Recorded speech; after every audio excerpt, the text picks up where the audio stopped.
Bonjour et merci d'être avec nous. Thank you everyone for being with us today. The session is primarily going to be in English, but feel free to intervene in French as well. So welcome to this roundtable discussion to present two recent publications, Art in the Age of Machine Learning, published in 2021 by Sofian Audry, and Sensing Machines, How Sensors Shape Our Everyday Life by Chris Salter, which came out in April, so fresh out of the oven. 3 days ago, exactly. So both Sofian and Chris, who I will introduce better in a minute, are co-directors of Hexagram, the international network for research creation in arts, cultures, and technologies, who is the co-organizer of this event. And I am Manuel Frère, General Coordinator of the network and Professor Associé at UQAM. And today's event is in the framework of Hexagram's Rencontre Interdisciplinaire Emergency 2022.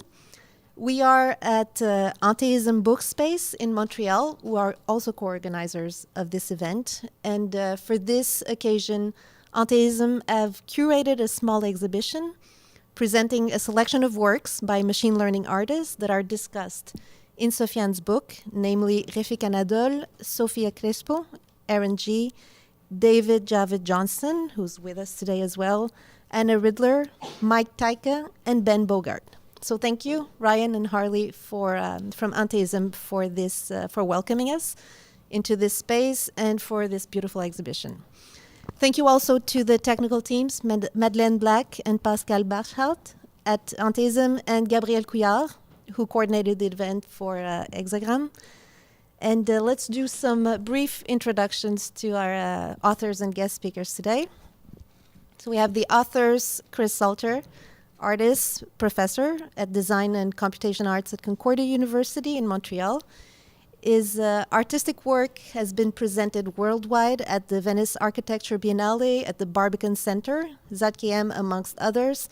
And he has published extensively. He is the author of Entangled, Technology and the Transformation of Performance, published in 2010, Alien Agency, Experimental Encounters with Art in the Making in 2015, and now Sensing Machines, all from MIT Press. Sofian Audry is an artist, researcher, and professor in interactive media at École des Médias UQAM. His work is inspired by visual art, artificial intelligence, artificial life, biology, and the cognitive sciences. And we have with us three guest speakers to discuss these two recent publications. We have Erandy Vergara Vargas, who's a Montreal-based curator and scholar with a PhD in art history from McGill University. Currently, she's a postdoctoral fellow at the Sociability of Sleep Project and artistic director of Printemps Numérique. We have Bart Simon. Simon is co-founder and current director of the Milieu Institute for Arts, Cultures, and Technologies at Concordia University. He is associate professor in the Department of Sociology and Anthropology, and his areas of expertise cross game studies, science and technology studies, and cultural sociology. Finally, last but not least, we have Jhave, independent writer, affiliated faculty in the Computational Arts Department at Concordia University, advisor in McGill's Building 21, and an interdisciplinary creative consultant. We are all introduced. So let's talk about these books. So the authors have selected short excerpts that they will read as a way to prompt our discussion. So Sofian, maybe you can start.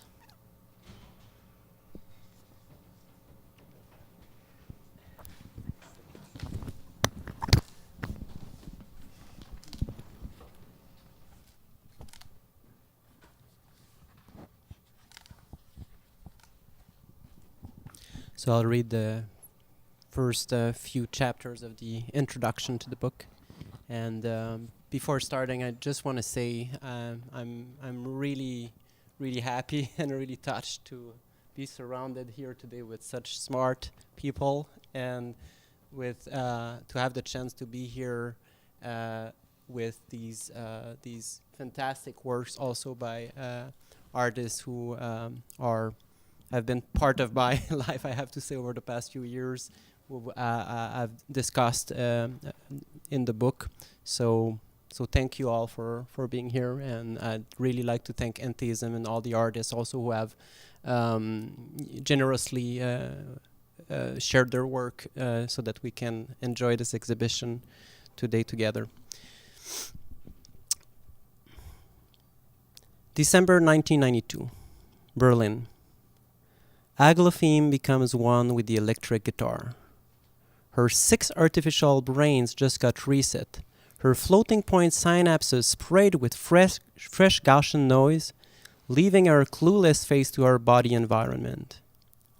An impish, childlike spirit, ready to enact her own world, to explore and exploit the most intimate connections between outputs and inputs, to become and make become. The air is charged with static. The robotic siren hesitantly plucks the E string as she moves the slide in a downward fashion, producing a shrieking, distorted sound. Thus begins a long and monotonic solo as Aglapheme obsessively plays the E tone over and over and over. Nicholas Baginski is standing in front of her, mesmerized. The robot never behaved this way before. There must be a bug somewhere in the source code, a glitch in one of the rules governing her behavior. Maybe one of the pieces of hardware, like the pickup or the effects pedal, is not functioning properly. Yet Baginski listens, enthralled by the strangeness of Aglapheme's performance as his own brain tries to make sense of the robot's neurotic behavior. 20 minutes pass that feel like 20 hours. The vibrations of the E string feed through the guitar pickup and then to a set of distortion devices. The filtered sound waves are converted into a frequency spectrum that is fed back into the robot's 6 artificial neural networks. Each net emits a digital signal competing for attention, and for the first time since her synapses have been reset, Aglapheme's A net screams louder than the E net, and the guitar butt nonchalantly pinches the corresponding string as if emerging from her torpor. During the rest of Berlin's second Electronic Arts Syndrome Festival, a 3-day, 24 hours event near Alexanderplatz, the robot began producing more complex sonic improvisations, self-organizing around the physical qualities of the sound spectrum, developing a style of her own. For the next 2 decades, Aglapheme would practice, rehearse, and perform, constantly adapting to the different sound environments to which she was exposed. Over these years, other robotic music players joined with her to form a jazz improvisation band called the Three Sirens. All music was played live, without any score, the result of the robot's self-adapting interactions that came by jamming together in rehearsals and shows. The Three Sirens constitutes an early example of a growing field of practice within contemporary digital art that engages with a form of artificial intelligence known as machine learning. Machine learning proposes to endow machines with intelligence not by programming them directly with logic rules, but rather by allowing them to program themselves by learning from their experience. Almost left for dead by the end of the 1990s, this approach has gained impressive impetus since the mid-2000s thanks to critical breakthroughs in fundamental research that triggered an unprecedented interest by the commercial sector and more recently in artistic circles. This has given rise to a loosely defined artistic movement intimately related to previous computational artistic practices such as cybernetics art, artificial life art, and evolutionary art that I call machine learning art. Now, here.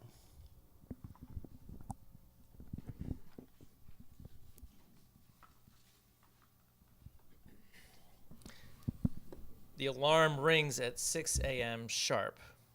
The clock's built-in atomizer perfumes the air with scent and makes wireless contact with the wrist tracker you wore during sleep. Based on how much you moved and snored during the last 6 hours of hibernation, a playlist is quickly assembled. While you shower, the blasting strains of Madonna, Rihanna, and Taylor Swift are heard. As you enter your kitchen, a smart speaker announces the temperature and asks if it should turn on the espresso maker, turn off the hall light, and adjust the toaster settings. You look at your phone's newsfeed. The state of the world on the other side of the globe while you were dormant flashes by. Singapore is requiring its 5.7 million citizens to download a contact tracing smartphone app to monitor crowd proximity. China is deploying delivery drones armed with thermal sensors, microphones and speakers, ultrasonic emitters, and disinfectant atomizers to enforce the world's biggest quarantine against a newly emerging supervirus. Over the Indian Ocean, radar sensors are strapped onto 169 albatross to detect illegally operating fishing boats. You scroll. Accusations that your new furniture is sending names, IP addresses, and persistent identifiers to third-party marketers. Plans from a Silicon Valley corporation to turn abandoned U.S. suburbs into smart cities called Clever Zones, which have been derailed by community activists who claim the new urban utopia is a gigantic data collection machine. A news item about how pulse oximeters that measure oxygen in the blood exhibit racial bias since they have problems projecting light through darker skin. A Reddit post that a Japanese game company's wearable hoodie that tracks temperature and brainwaves to detect a player's mood has been hacked, with data from millions of teenagers' brainwaves stolen. Your self-driving car provides that ever more important extra hour of work preparation during the endless commute. The front door opens upon approach. The custom-installed AI system scans your pupils and adjusts the climate control and the loudness of the financial news blaring from the digital sound system based on your nervousness. As the car pilots through the streets and onto the overcrowded expressway, your smartwatch buzzes and beats on your wrist, one email flooding in after another. A sea of scrolling numbers and graphs animates the watch's face, heart rate, respiration, sweat levels, NASDAQ rise and falls, DMs from friends, temperature, air pressure, and moisture readings. At one point, lost in a daydream, you briefly gawk at a billboard in the near distance advertising web-based security services. Moments later, ads for security services pop up in your browser. At work, you glare into the screen for the next hours, only interrupted by lunch. DoorDash to your desk. The day passes. The colored mood lighting in the office seamlessly shifts from warm to cold based on how long you occupy your chair and the sequences you type. Every click of the keyboard and movement of the mouse is captured and fed back to you in the form of vibrations on the skin from the smartwatch when you miss your benchmark. Online consumption breaks the monotony of contracts, emails, spreadsheets. You download an app that tracks how long it takes you to make decisions in the supermarket, purchase a new fitness tracker, update a social media feed to enable others to locate you. Briefly logging into a banking website during a break results in a strange glitch. The cursor suddenly vanishes during the session. Some 8 hours later, after the routine flurry of calls and online meetings with far-flung project teams in distant locales, a rhythmic pattern pulse from your watch comes through from a friend you'll soon meet. Before rendezvousing at the gallery, you go for a run to discharge your daily stress.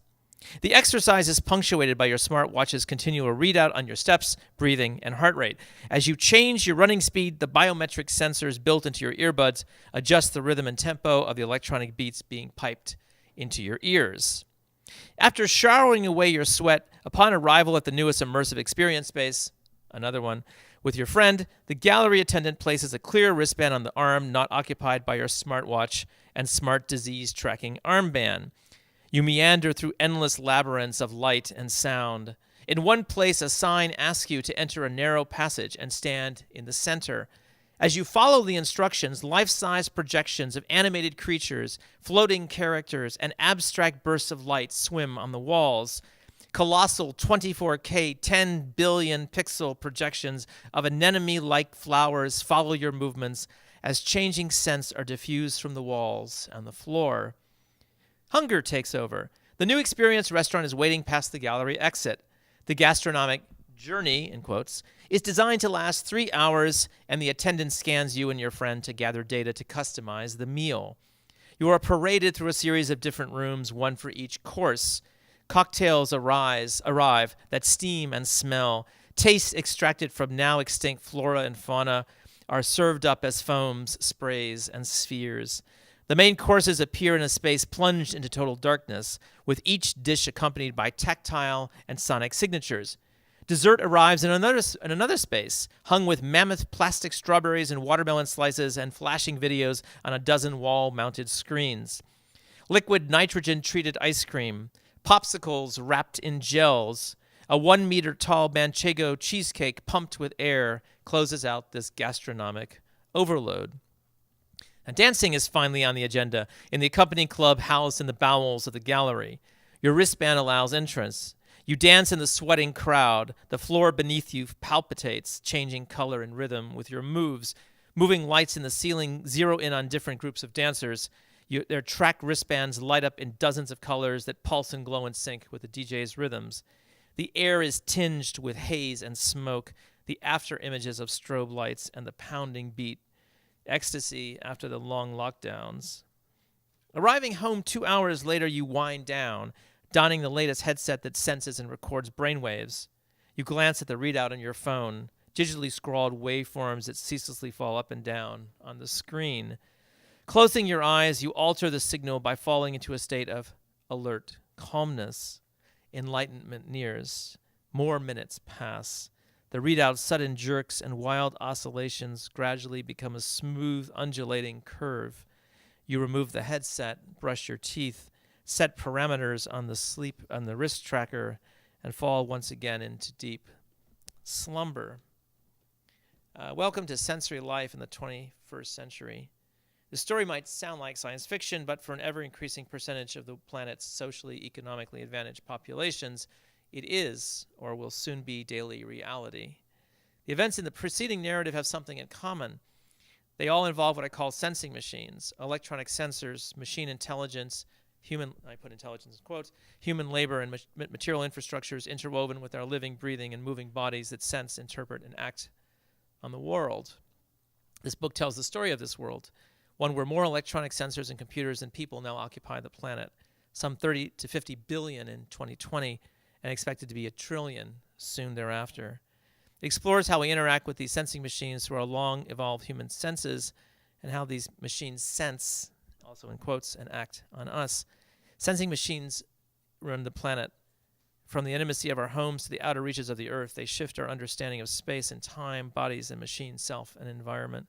Sensing machines tell us the espresso maker's water is the perfect temperature, glide the Roomba vacuum across a dog hair-infested carpet, trigger airbags in the split-second moment of a car crash, change the orientation of an image when rotating a phone, or adjust energy usage to the time of day and the season at hand. They alter our knowledge of the climate and the planet itself, operating across spatio-temporal scales and sites from the bottom of the ocean and the depths of the Earth's crust to the height of the thermosphere. Sensing machines assist in the dramatic transformation of our health, social life, and well-being. They effortlessly reshape and reinvent notions of privacy, public space, personal space, intimacy, and selfhood. Through electronics and mathematics, sensing machines give us new insights about what is happening inside of, outside of, and around our bodies and selves, while hiding how this data is captured and used. From architecture and the arts to construction, surgery, security, and travel, their pervasiveness leaves no discipline or practice untouched. In short, sensing machines radically reconfigure what it means to work, research, build, eat, exercise, socialize, heal, procreate, sleep, and dream in the 21st century.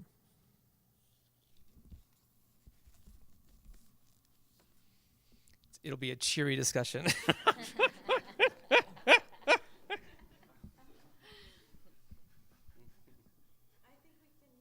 Jump right in with responses, comments, and ideas. Oh, wow, Chris, that mood that you set. So I'm going to hand I hand it to you, Jhave. So I've been artificially designated as the icebreaker, which is probably a mistake because I'm full of shyness and trepidation. We've had these 2 readings of like exquisitely crafted and sculpted prose in a way, and now we're being asked to extemporaneously do some talking. So I had no idea what to say. But this morning I woke up at 7:30 and I was sitting on this panel, and I had a dream. Rebecca Feebrink was in front of me, and Suzanne Kite was right there. And they were both talking, and I was taking notes because I really admire them both, and they're both in your book. I shouldn't move the mic away. But so there they were, they're talking. And Suzanne Kite is a Lakota performance artist, works with computation, if you don't know. And she was speaking to another indigenous woman in the room. And she was saying, well, when Sky Woman fell into the ocean and split in half, then there emerged this burst of all the sentient entities. And I thought, this actually encapsulates these two wonderful books, which are like your Three Sirens is mythological. There's a deep mythological energy in Suzanne Kite's work, and the energy that's being erupting from humanity as a collective now is really like the birth of a new horde of sentient entities which are being crafted, sculpted by corporations and corporalities and bodies and beings. So I don't know if that breaks any ice, but that's what I woke up to this morning. So I think it's fascinating. I really enjoyed both the books. I can recommend them honestly, which is fun. So that's it. That's probably all I'll say. Thank you very much. 'Cause my sensors might break down now. Maybe Bart, you Sure, have a few sure. thoughts? I mean, or unless you want to go around. All right. Maybe we'll start with kind of statements and then Say we'll, statements and then yeah, go. and then we'll Sounds good. meander. So first, to say congratulations to you both. It's really something. I mean, Sophia and I followed your work for ages, and so it's a joy to see the book, to hold it. I get to hold a hard copy now, which is really good. I've been reading it online, but very enjoyable, very solid, and full of storytelling. I mean, both of you have to be commended for your storytelling. It's a very important part of both of your books. And I'll get to that in a moment. Quick congratulations to Chris. I was telling him it reads at a nice clip, which is, if you know Chris, it's a very good thing. He set out to write a book that would be more accessible and reach a broader audience with this piece, and I think he really hit the mark. The chapters are short, they move very quickly, there's a lot of storytelling packed into the short space. So there's a really nice rhythm to the books, not in that academic style at all. So this should enjoy an audience and provoke things on. So congratulations to you both. So I'll start, I guess. I have lots of questions and things to prompt, but maybe we'll start with your choice of reading, which is from the very beginnings of your book. But they set the tone. And so I noticed two things, one for each of you, and then we can throw them into the mix. So for Sofian, opening with the story, struck me as immediately, part of the mode of the book is debunking, machine learning is not what you think. Let me show you, let me tell you. And this story opens with an immediate crushing of any mythology we might have about the magic of machine learning, right? It's lurching, it's broken, it starts and restarts. It's not what we are told we should be seeing in terms of the popular mythology about machine learning in general and machine learning art even, which is rendered to us, I'd say in the popular discourse, as being somewhat magical. So you dispense with the magic right away. You like to talk about it as the sort of the materiality of creating these kinds of machine agents of a sort that are capable of performance, that are capable of being appreciated. But it's really important in the telling, right, that you've rendered it quite different. Now, Chris does the opposite, but the weird thing about Chris's book is there's nothing about what the first bit you read is about. So you set up the audience, you say, well, you think I'm going to give you this dystopian story. It's a little bit of Umberto Eco riffing there going on, I think. I'm going to give you this dystopian story, but in fact, it's not that either. And in fact, it's about our fascination with these sensing machines, the good and the bad, but really the ambiguity. And so, it's a misleading story. You think, we're going to pummel them down, but in fact it's not. And in fact, the stories just by themselves come off as being polar opposite to each other, right? One reproducing some kind of fantasy, which in some readings, by the way, is not is not dystopia, it is utopia. Right? So some people will read your story as utopia, some people will read it as dystopia, and that's part of what's interesting, but it sort of is a riff on the popular discourse, whereas the other introduction is immediately deconstructing that discourse in the telling. So 2 opening observations there. Lots to say. Okay, I'm next. Thank you for inviting me. I wanted to read your works, both of your works. I know your work in the making for about 2 years when we started talking about it, and you started telling me what you were planning to. You were actually already written, I guess, a few chapters, and it's wonderful just to see it coming together and have it physical, and we all know how hard that is. So I second Bart and congratulate you both for having it done. Also for giving me the opportunity to read your work and to be able to speak today, to read closely. And so the 2 things I want to say also, to don't repeat what Bart has said, is about one question that is mentioned in both, especially in Sofian's, about the dystopian and critical perspective. That as I was reading your chapter, I felt as though I was reading other books about previous technologies or systems, such as when we were reading about interactivity in the 90s, it was about, so there is the dystopian perspective and there is the critical perspective, and we need to think about these issues, and we need to think about why this is relevant for artists, what are artists doing that is different, and what is the space that is created with these uncanny, you use that word, uncanny, but also those works that don't think of outside the box, which is another thing you mentioned. And so in a way, when I was reading these, I was thinking, what are the questions? And I want to read the whole to think, what is next after we think beyond the dichotomy between the critical and the utopian perspective in relation to machine learning? And how can we move forward then to create theories, methods that then,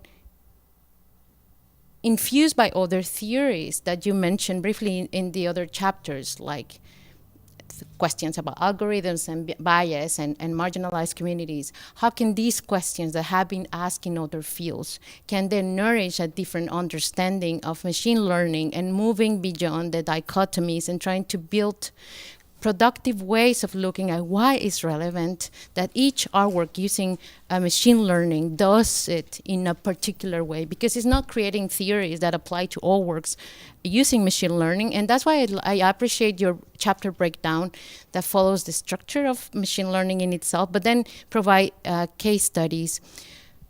So how can we build from what you did and what has been done about previous technologies, looking at dichotomies and thinking, what else can we do that is beyond dichotomies? I hope that's clear. So that's a question I have. And for Chris, I love your writing. And yes, I agree. I expected something much more difficult, I guess, because sometimes when I'm talking to you, I'm like, wait a second, is this idea number 10? Because I guess I'm still in idea number 5. So this book is nothing but like that. Very clear, and also I love the narrative. And I love the part about this fascination we have with feeling, experiencing different aspects of our bodies, being invited to use other senses. And I also like that instead of kind of criticizing that this is what we are sold now, experiences and smells and all of these sensorial aspects. The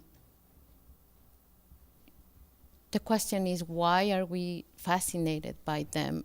And then I guess the question I have is,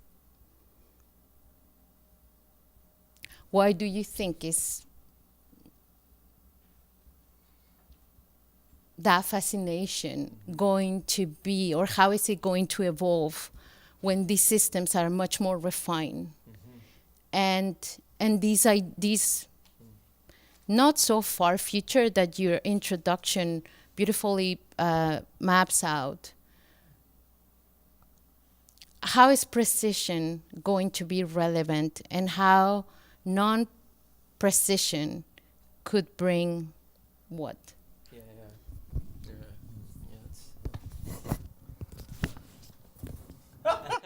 want to start? I think I can perhaps address actually all your comments altogether in a way, because as you were talking about these questions of the criticality versus the utopia, dystopia, and this opening where I debunk, here's what people expect, and I'm going to show you something else, and this anchoring also in the sort of deeper, more ancient questions that keep coming back across also, I think, different cultures. So what I want to say, what I was thinking about when you were commenting on the book and asking these questions, was that it just brought me back to the reason why I wrote that book in the first place, and the kind of book I had in mind, which hopefully I think I managed to do to the best of my abilities, and what I could see, because I've been I don't know if you read the book, you will probably learn that I was actually I'm actually a dropout of the artificial intelligence research world. I had the chance actually to study in the early 2000s in Yoshua Bengio's lab, who actually was generous enough to write a really nice foreword to the book. And I was always fascinated at the time by the first time I remember training a neural network, and just looking at the error rate going down. It was such a fascinating experience to just try to imagine these systems that were actually somehow, learning something, behaving in ways that matched to some extent, human intelligence. And of course, we're also limited in many ways. But as I switched into the art world, like in the mid 2000s, and then eventually became a transdisciplinary researcher and artist in the field, I kind of saw these kind of two aspects of the same story. The one side, which was these from the computer science, let's say, field, artificial intelligence field, that was, very very systematic, very clear about, the algorithms and why they how to make them better, and but at the same time we're very absolutely not critical, of course, of these technologies. And on the other side, I saw the people working humanities and art, who with good reason were criticizing or trying to understand these technologies, but did not necessarily do it. They did it with their own tools and approaches and methods. And what I saw was that through my own practice, and then looking at what other artists were doing, that there was something different in the way that artists were working with these technologies, and there was something interesting that they could contribute to the understanding of these technologies, which was more of a material, practice-based nature.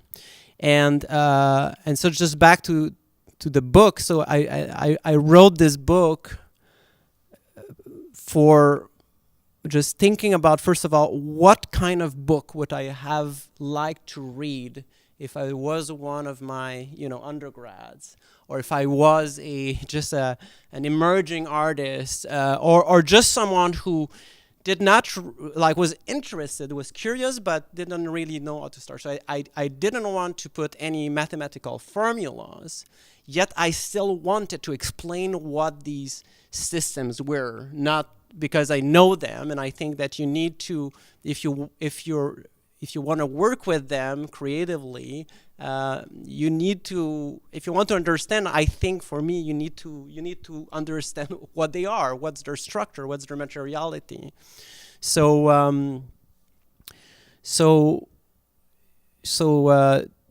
all this to say that maybe I can stop with this to fall back on Erandy's question.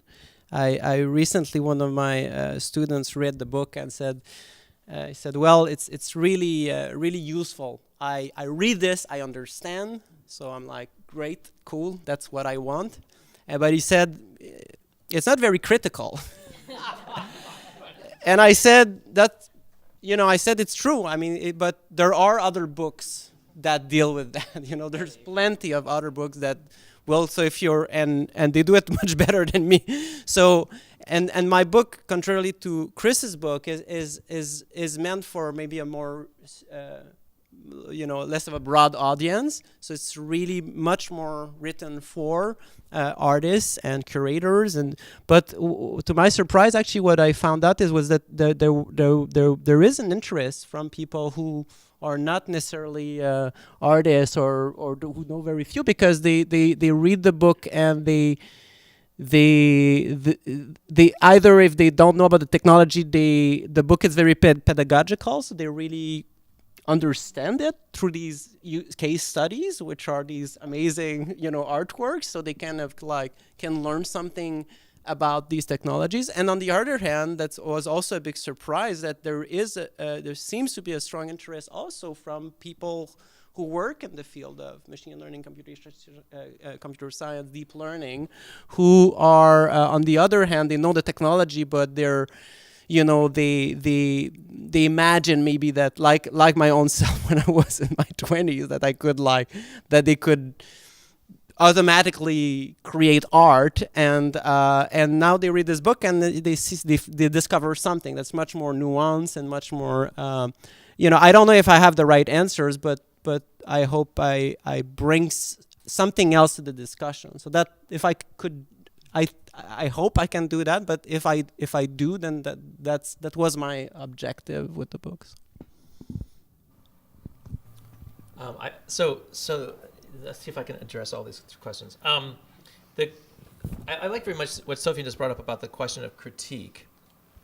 And it's interesting because right now, if you're in the humanities or the social sciences and you're dealing with technical culture, you can't write a book that is, praising technology. That's just not allowed. The 90s are over. The internet is over. Now it's technology. What the name of a new book that came out from MIT is called "Your Computer is on Fire." So the idea of writing a book that is excited about the possibilities of technology, you'll be destroyed. So I find it interesting that both Sofian and I are artists, but we're not trained as artists. He has a PhD in humanities, even though interdisciplinary humanities, and he has math degrees and computer science degrees. This is not the stuff of artists, right? Okay, no, I have a little bit of this art training because I have a PhD in theater directing, but it's actually more about dramatic criticism, which is theory, and computer music, which is not really art, even though it's made with computers and it has music, but it's really that kind of engineering research. And I have a degree in economics, and that's certainly not art. That's not even humanities. And I have a philosophy degree, so I'm just a mess. So the interesting thing is that I approach this book in this way of saying, all right, as Bart brought up, I don't want to tell the same story again that all my colleagues are telling right now, which is technology's bad. It's destroying the world. It is destroying the world. But when did it not destroy the world? I mean, just think what Oppenheimer did when the famous statement that Robert Oppenheimer issued when they triggered the first atomic bomb test at Trinity site in New Mexico and said, "I've become death, destroyer of worlds," from a quote from the Bhagavad Gita. So it's nothing new that technology, has a critique. So I find it funny that my colleagues in the humanities, social sciences suddenly are like, now technology is bad. It's like suddenly, like as Shoshana Zuboff, who spent years writing about smart machines and labor in her book on the age of surveillance capitalism, said, you thought we were searching Google, it's searching us. And it's a new extraction technology. And it's like, it's a corporation. What do you expect? What's any different with Google than petroleum companies, which are also extracting technologies, would go way back to the early part of the 20th century. Of course, it's a different kind of extraction because it's a behavioral extraction. It's not about the ground. It's about our bodies. So my approach to try to tell this story, which a lot of my colleagues are telling right now about the relationship between sensing and machine intelligence and our bodies and our environment, I wanted to kind of, as Bart got it, I wanted to be ambiguous, saying this is not so cut and dry. It's not that technology is evil, or it's not. It's either technophilic or it's techno-utopian. I'm going to say this is a much more nuanced story. And if you start to look at specific cases, specific contexts, specific histories, specific practices, you will find really more interesting, nuanced ways of thinking about these problems and these questions we face. So interestingly enough, the introduction is a kind of ruse. And it's funny because my former editor, our former editor, Doug Seri, who I have to congratulate, he's left MIT Press. He was forcefully resigned. But he's the one who built the field of new media, essentially, in the scholarly area, and also the field of game studies. And Doug ushered both of these books through while he was still at MIT.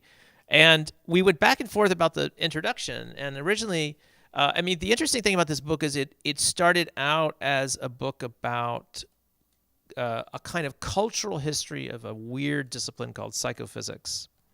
Okay, and psychophysics is a concept from the 19th century which tries to measure, essentially, quantify sense perception. Okay, and Gustav Fechner, who opens the book, was the inventor of this. What's so interesting, psychophysics is in demand right now in corporations. In any corporation designing head-mounted displays for VR, for AR, because applied perception science is a huge field, because everyone wants to figure out how to use these psychophysics tests, which are basically trying to measure the you've done hearing tests before. You say, okay, there's a sound. Okay, I'm going to drop the volume of it. Tell me when you don't hear it anymore. You say, okay, do I hear it? Yes. Do I hear it? Yes. Do I hear it? Yes. Do you hear it? No. Do you hear it? No. So that's psychophysics, trying to measure what's called just noticeable difference, the tiny differences in perception, which Fechner kind of quantified in the 19th century. So I was interested in that because as an artist, I was making a piece called Just Noticeable Difference about this question, about like this perceptual shift, this threshold of perception. So I started thinking, it's like, wow, no one's really written about this kind of from the link between then and now, the link between the 19th century when these concepts were invented, where also many of the sensor technologies that we wear on our wrists are also developed, oddly enough. They weren't developed in the labs of Silicon Valley. They come from the 19th century, many of them. And they were used in experimental psychology labs and all this. So I started with that kind of thinking. And then Doug Seri said, don't start the book that way. Start the book with what is going on now, because you have to root.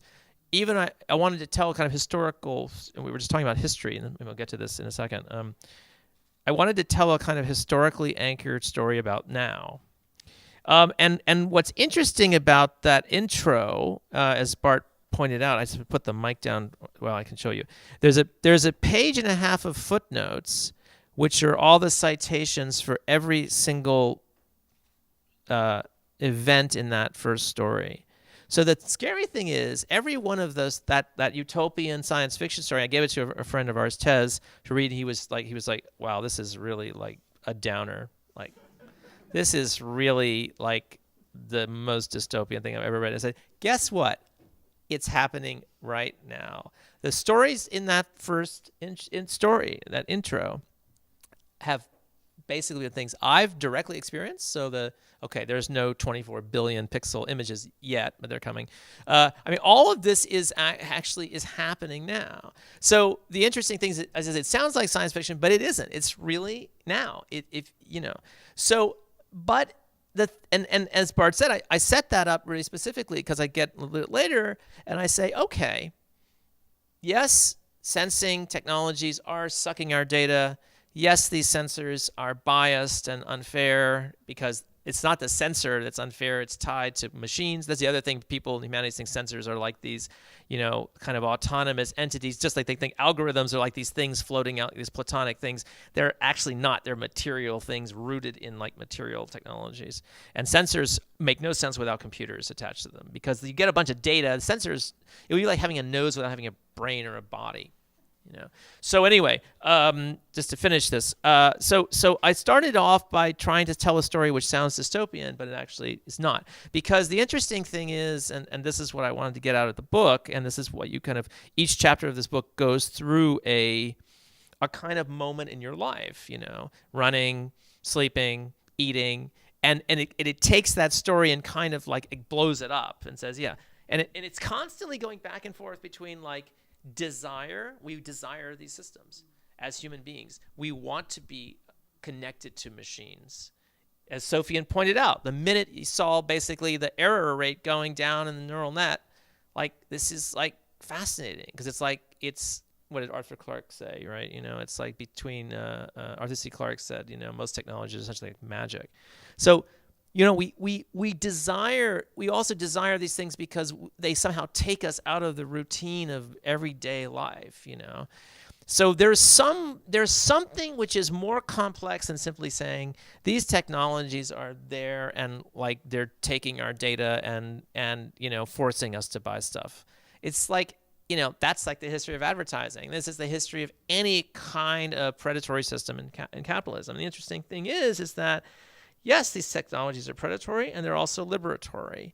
And that's a more interesting story than simply saying it's all bad or it's all good. And I think it's the same with Sofian, And what you see is not what you get, And so I think that's why it's really important. I think it's also really important, and I'm really lucky as an artist, because I was also trained to be an academic, to be able, from a different perspective, to tell those stories differently than my colleagues in the social science and humanities, because I think we have a different perspective. It doesn't mean it's a better perspective. It just means a different perspective. So, and I think that's the advantage of people that have kind of art training, to also push these ideas out in a different way. So yeah.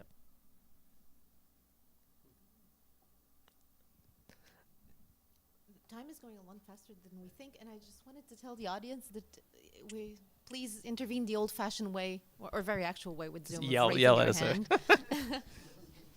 don't know if you have a question, Jhave or Bart, or a comment. I can keep going. Please. I want to keep on the same track because I think it's promising to keep it. We should probably address the question of reductionism. Yeah. With respect to machine learning and sensing machines. So the critique is there. I'd like to know, or maybe you could tell us more about what you want to do with that critique. So, the sensing machines, is easiest to portray it this way, render us to ourselves in a reduced manner. Okay, depend on a notion of data to intermediate between perceptions of ourselves and ourselves. Machine learning is doing something comparable. The danger is in the like unanticipated justification of particular models of the brain as being machine-like. which is becoming a self-fulfilling prophecy in a sense. Yeah, totally. Yeah. Right? But similarly with respect to the body, the world is nothing more than data after all. So we know, because we have the critique side, that's problematic. So how do you, in your more ambivalent story, want to deal with that problem? What's interesting is that if you look at the way that, for example, the machine learning or sensing technologies are portrayed in the media, or in, let's call it, the collective imagination, if we can use such an expression. But I mean, I was thinking about what Chris was saying, where he said, everything I read felt like science fiction, but it's actually happening. And I think what feels like science fiction is I mean, like, even if those things are happening, they're probably not that exciting as the way we think they are, and as through the way that, for example, you write about them. And it's the same thing with machine learning. And one of the things that what you just said made me think was that the people who work, the experts, I mean, the people who design these systems, even though they do have this idea that they could potentially reduce things to, reduce intelligence to some kind of basic principles, they also know very well that what we have now is, is not really that great. I mean, Yoshua Bengio said a few years ago on the radio that to him neural networks were basically like toasters. They're just like, they were used in toasters. Yeah, and so there's this idea also that we all have about, like, even like that. Oh, these systems are learning or are smart or intelligent. They're and this is our imagination that projects these things on them. I mean, I was also reading recently a really good take on the big question of is AI possible? Is strong AI possible? Somebody said there are some people who say that the GPT-3 might be conscious, and he said, and he just put on Twitter the formula of GPT-3, which is like, and he said, "Do you think this is conscious?" Is a mathematical formula conscious? I mean, it's a variation on the Chinese room problem, but I think we're still not out of that, and so I think that. And I'm just going to loop back on what Chris said about the contribution of artists, designers, people who do research creation, actually, let's call it that way, or, there's different terms, but people who engage directly with the materiality of technologies as a mean of criticizing these technologies, but they criticize not just as a way to describe them and reject them or point out to the problem, but in a much more engaged way where they're interested in the potential of these technologies and the potential to change them or to change the way that we make them, and to me that's a much more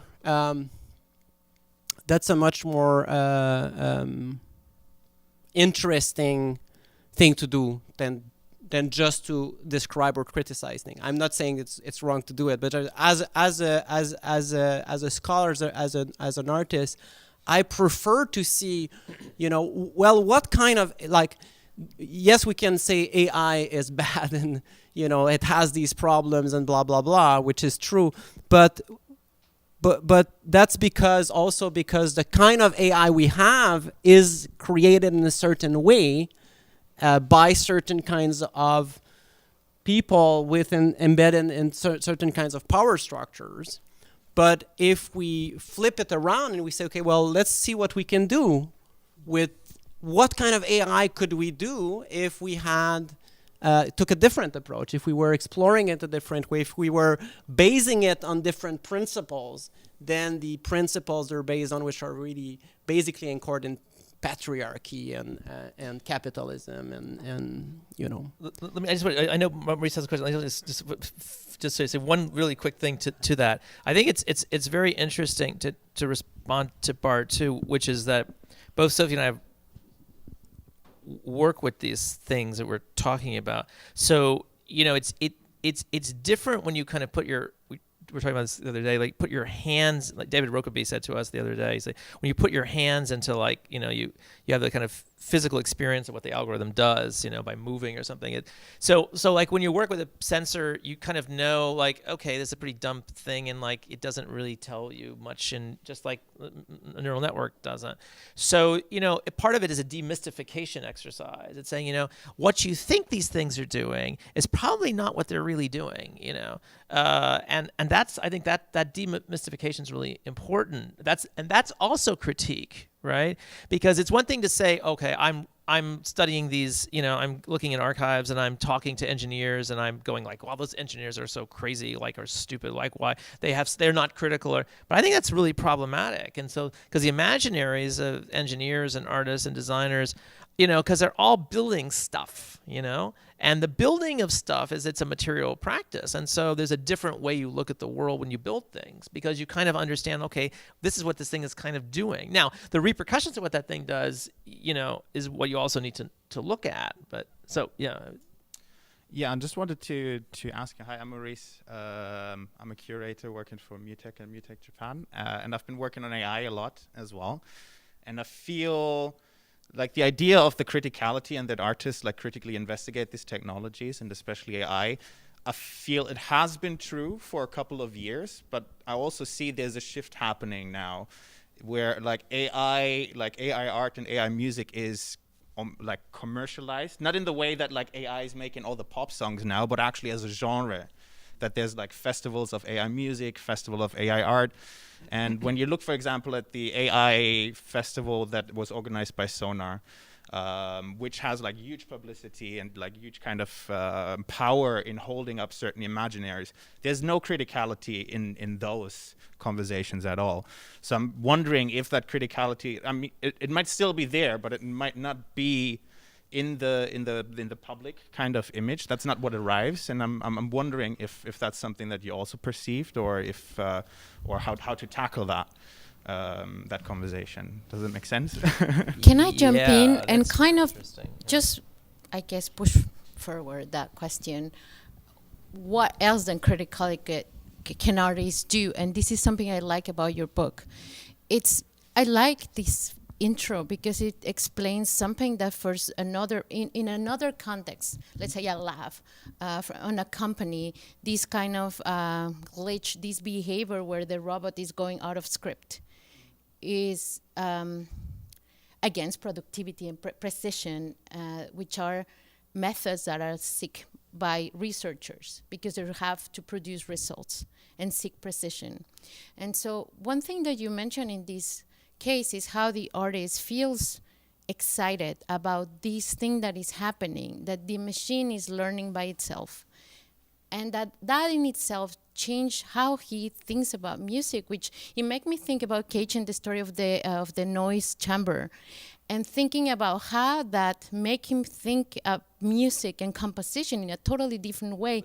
This is about listening. This is about how these systems enable us to think outside the box, and even about the methods. And instead of not only contributing by thinking about criticality, but thinking or critically about these issues, but just about methods that enable us to reimagine what we do and how we do, and notions such as music, composition, what does that mean, and what does introducing this randomness and lack of precision can bring to understandings or new understandings of music and our interaction or perception of music. Just an idea. Just to respond to that's actually a part of that commercial narrative. it's part of that commercial narrative, exactly this kind of like when the AI breaks, that's like the interesting point for the artist. And it's becoming like commercialized in that narrative. Like through the interaction with AI, we learn more about human beings. Yeah. It's like how that discourse is kind of like co-opted by some popular imaginaries and how that feeds. And but it's also, it's also interesting too, Maurice, because music is always the last thing to have any kind of criticality, you know. I mean, and look at sound studies, and I mean, until it wasn't until the 1990s in literature, you know, in the 1980s, everything was being deconstructed through post-structuralism, through post-colonialism, and music was just sitting around like, well, of course it's natural that music is European, and you know, it wasn't until Susan McClary and even the late 1980s, when everything else was in literature and other fields was moving far ahead in terms of critique. She's the first person to write about like issues of sexuality in music, you know, and so music is an interesting thing because people say, oh, it's so abstract, you know, and the visual arts have always had much more of a discourse to them. I mean, I'm not saying generalizing this, because of course music is always catching up to that, you know. So there's something that music, because of its rhetoric of you know, emotionality, and you know, it's not conceptual, and you know, because most people don't listen to art music, they, you know, so I think there's something about that it lends itself more to a commercial perspective than, say, where the AI and machine learning in the so-called visual arts or the media arts, which tend to be more critical of tool sets they're using, you know, or the discourses around creation, you know. So, it's the same like with Ars Electronica, the AI and music stuff. It's like, oh, it's terrible. I mean, most of this is terrible, which is again ironic considering the fact that in computer music, music was one of the first art forms actually using machine learning, you know, way before the visual arts.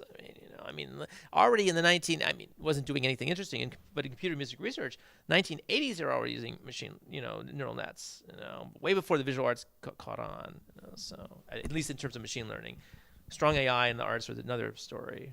Sofian knows. So anyway, yeah, but I think now it's like all these technologies, they just basically, that's just a part of our toolkit, because now you have to really, you know, there are libraries and just WYSIWYG stuff, just like with websites, you just turn on this and spits out code and generates something, and wow, that's a machine doing that. Wow, that's cool, you know. So it's like a coolness factor, I think. So, Sofian, I don't know if Sofian wants to reply before another question. What I want to say is that the maybe two things is that, first of all, this notion of systems out of control and the potential for, you know, being inspired and surprised by machines or systems that are not directly, you know, under, like, that you can precisely control. This is not new either. I mean, like, it's you know, and you know, the Dadaists invented the cut up poems, and then you had you know, like cybernetics, that and even, I mean, art in general is always or I mean, yeah, I mean, like, if you can have a painter who's working with you know, certain kinds of pigment that, I don't know, behave in certain ways, and so that's the first thing, is that yes, of course, the as you know, like, I mean, AI is contrarily to other actually technologies for art making, you know, AI is not like Photoshop, you know. AI is like the car industry. That's what it is. It's you know, it's the car industry, you know. So AI is not like Photoshop. So no, my point is that, like, it is industrial. The extent it has, I mean, the art in that is like abysmally small, but it is important because it has it's important for the commercial sector, because it is primarily because it's a means to to get social acceptance without being regulated. So that's the kind of the first part of the thing. The other part that I want to say, which is responding to that too, is to say, yes, of course there are like as the machine learning art becomes more commercialized, you'll see more homogeneity. But I think this is when you have to also look around and see what other people do, because there is so much that people are doing. So right now, for example, I've heard recently some people, I'm part of that too, to say like, okay, well, if we cannot have like these increasingly complex and performing systems are becoming more and more difficult to access by people, because you can't train the GPT tree. It would cost you like so much, like not everybody has a hydroelectric dam near available to so you see that some people, for example, are falling back into smaller data, simpler algorithms. And I think you have to, if you want to see what's interesting, what's coming up next, you have to, look away from maybe this kind of, because I mean, like even when I wrote the book, 95% of what was happening in the machine learning art, according to what I could find on the internet or in the media, was GANs. It was just like generative adversarial networks, and it's great. GANs are amazing, but nowadays it's like even more than that. It's like probably 99%. But there's so many other things that people do with machine learning. That's why the book is not art in the age of deep learning. It's art in the age of machine learning, because I think machine learning, there's so much, different kinds of approaches that you don't need deep learning to make good art. There's people who do like amazing art with much more simple systems. But the principles behind it and their impact on practice, this is what I was interested in, And I think there is a lot of diversity in that, even though maybe what we see is becoming a bit more commercial and homogeneous.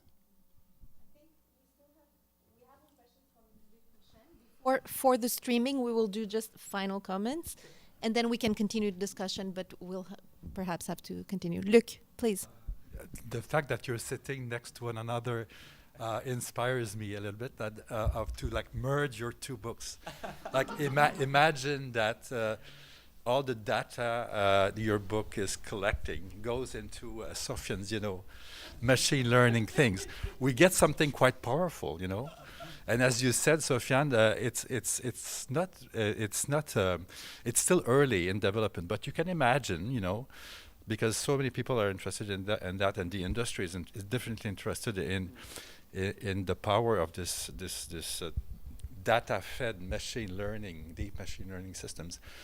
What about failing? It's not about so much is it dystopian or optimistic. It's about failing. Like when you have like very potent systems, the fail-safe concept is very important.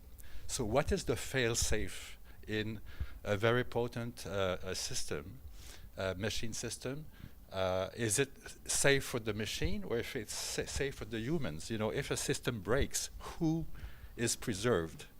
In other words, how long can we keep human in the loop, in the decision-making loop? I mean. Well, maybe a response to that would be to say that when I started to, because I interviewed a number of artists, the way I did the research for the book was a mix of my own reflective practice and also interviewing people. And one thing that came forward was so for example, there's this idea that you have these so machine learning is being sold as something that's automating things, right? It's like it's gonna make, you just press a button and art is made, you know, and maybe one day we won't need artists. Maybe we already don't need artists anymore because the machines can do it, and even like I saw that again last week. Every week it's still going on. There was this article in the Guardian which was titled "This Robot." Finally, a robot that paints better than Picasso, or something like that. And then when you talk to artists, they're like, "I've worked with other technologies before, and this is the most time-consuming technology I've ever worked with, and I don't know why I keep coming back to it, but somehow I'm attracted to it. But it is really not far from being automated." So so I think I don't know if that is a good response to your comment question, but We're still very far. huh? We're still very far. We have a few good years ahead of us. Well, I mean, the idea that we could even have, I mean, human level intelligence in machines. I mean, it's not clear if it's even possible, you know, and it's not clear if it's something we want either. But at the end of the day, I think that it's just. I mean, if you look at, I mean, I have to say I'm a bit more nuanced, let's say, than when I wrote the book. I was really, it's part of my myth busting. I said, you know, we're not like the idea that art can be made by machines is kind of beside the point. It's we're not there yet. I think maybe nowadays I would say, you know, it depends. Maybe there are some if some people buy art and that's made by machine, and there are some people right now who do that. You know, there's platforms there's music generated on Spotify that you listen to. So maybe for some kinds of art, yes, maybe it's already there. But at the same time, what's interesting to me then becomes, okay, well, how is that making the art world shifting? What's going to change now that we have this, you know? This is much more interesting to me because, I mean, like... I mean, I still really appreciate this thing that Andreas Bruckmann said when someone asked him about art and, you know, machine-made art. And he said, it's impossible because art is a social field. Art is a social practice. Machines are not social, so they can't make art. You know, I mean, they can generate images and sounds and whatever. Machines have been doing that for a long time. You know, automata basically did that way before any kind of, you know, neural networks. But you know, but as a social practice, there's machines. And of course, I mean, there's a big article on Sunday in the New York Times, long from Stephen Johnson about GPT-3.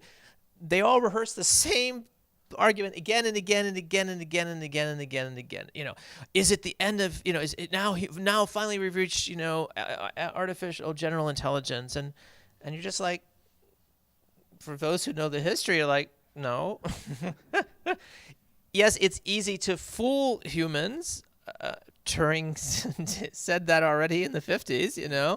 It's easy for us to be fooled by a machine, but that doesn't mean the machine knows anything about what it does. It's a Chinese root problem. And the thing is, what I fear, actually, is that people will just sidestep the problem. You know, they'll just say, well, look, the neural networks are so good that it doesn't matter if they will, you know, they're intelligent in their own way. That's what they should say. But they still are constantly saying, no, we will get to human intelligence. We will get to the singularity. That's the problem.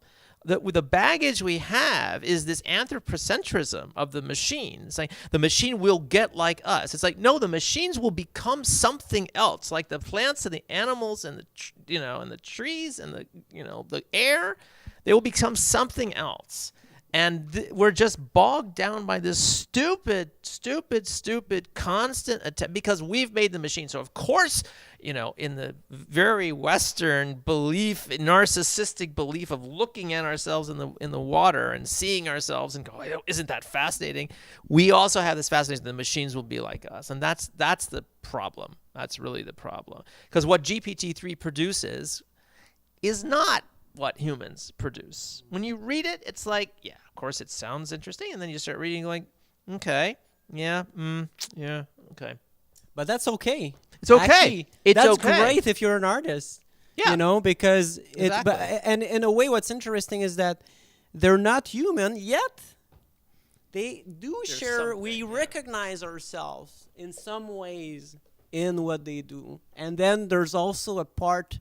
It shows us. It shows us something. It tells us something about ourselves. In the Yeah. end, you know.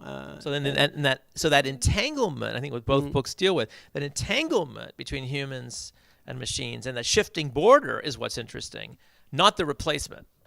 You know, the replacement is a completely uninteresting story.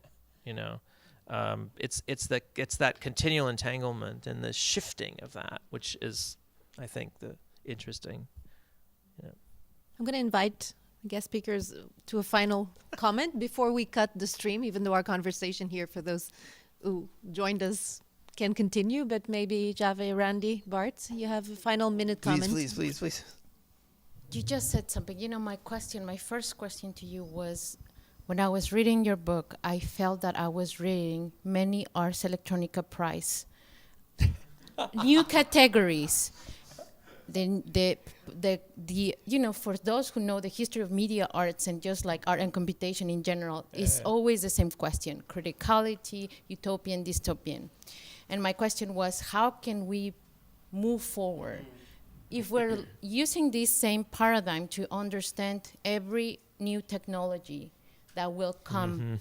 We're asking the same question, and it really is as though you're reading the Ars Electronica catalog every year and saying like, oh, yes, new technology, same questions, new technology, same questions, go on and so forth. What you just said made me think that this is something that will probably is unique about algorithms. Chris will probably kill me here.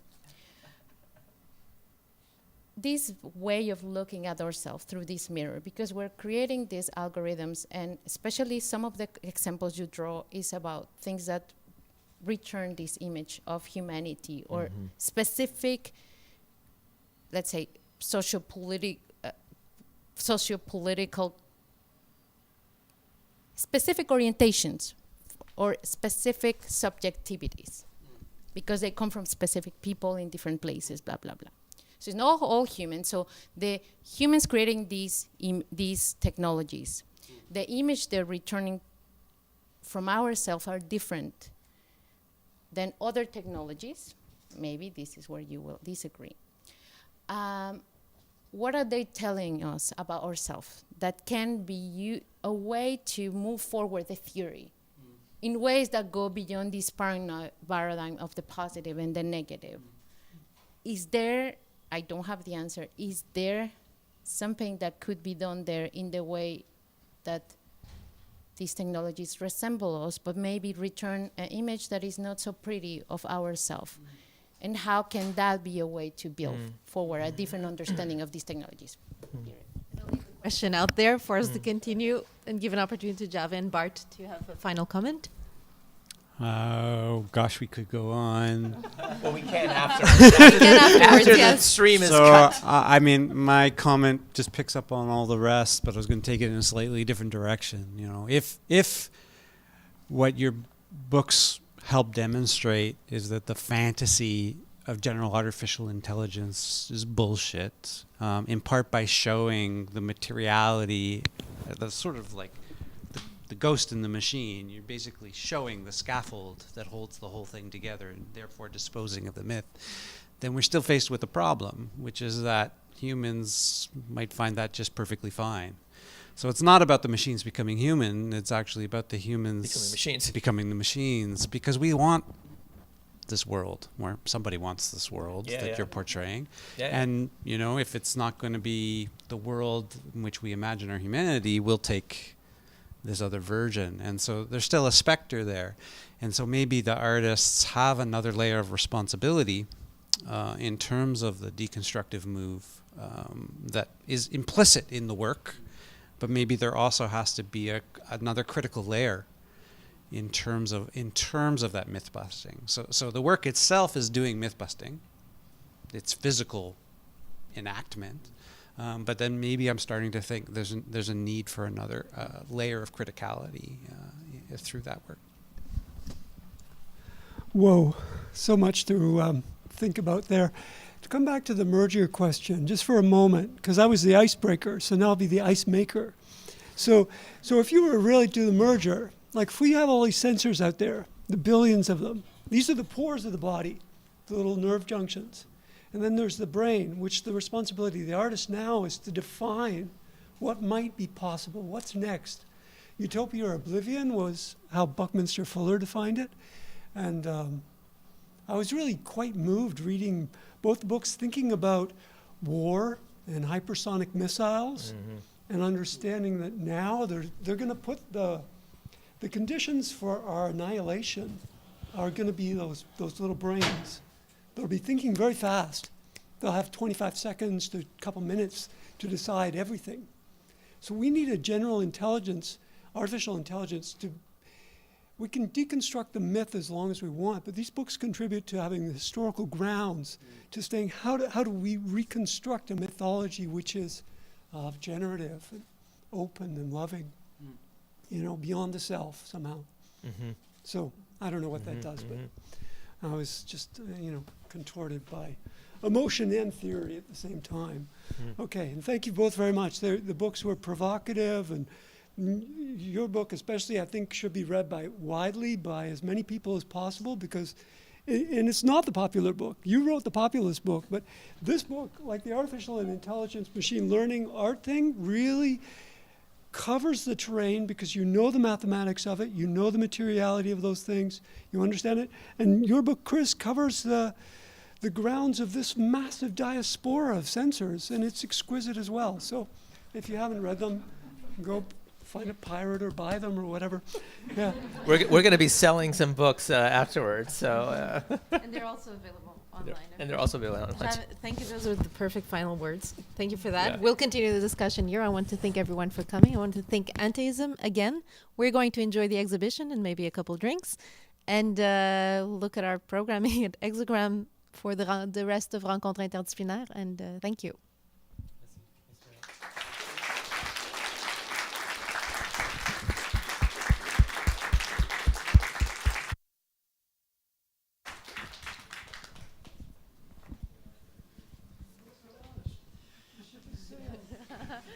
The ocean is open. Terrible.